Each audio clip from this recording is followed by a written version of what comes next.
कमला गांव के एक छोटे से घर में रहती थी। उसका पूरा जीवन अपने परिवार की सेवा में बीत रहा था। सुबह सूरज की पहली किरण के साथ ही वह उठ जाती।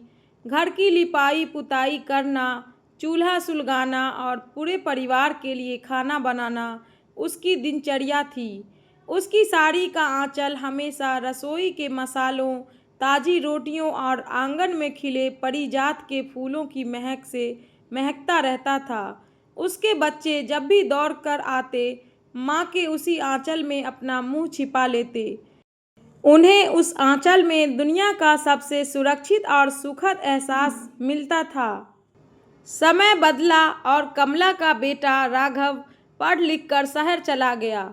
उसने वहाँ एक बड़ी कंपनी में नौकरी कर ली और वहीं शादी करके बस गया।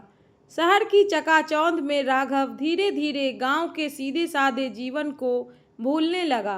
वह अपनी माँ की सादगी और उनके पुराने तौर तरीकों को पिछड़ा समझने लगा। कई साल बीत गए, लेकिन राघव गांव वापस नहीं आया।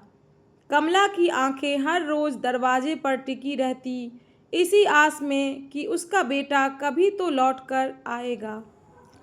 एक बार राघव शहर में बहुत बीमार पड़ गया।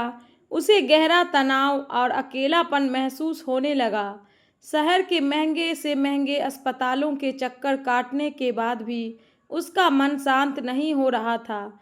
उसे रात में नींद नहीं आती थी। तब उसकी पत्नी ने उसे कुछ दिन गांव जाकर आराम करने की सलाह दी। राघव भारी मन से सालों बाद अपने गांव लौटा। जैसे ही उसने घर के आंगन में कदम रखा, कमला ने दौड़कर उसे गले से लगा लिया। राघव ने जैसे ही अपना सिर माँ के कंधे पर रखा, उसके नथुनों में वही जानी पहचानी खुशबू समा गई। मसालों की मिठास, चूल्हे का धुआं और निश्चल ममता से महकता हुआ माँ का आंचल। उस एक पल में राघव का सारा तनाव, सारी थकन और मन का भारीपन गायब हो गया। उसे समझ आ गया कि दुनिया के किसी भी ऐशो आराम में वह सुकून नहीं है जो माँ के इस महकते आंचल की छाँव में है। उसने रोते हुए माँ से अपनी भूल की माफ़ी मांगी और हमेशा के लिए अपनी मिट्टी से जुड़ गया।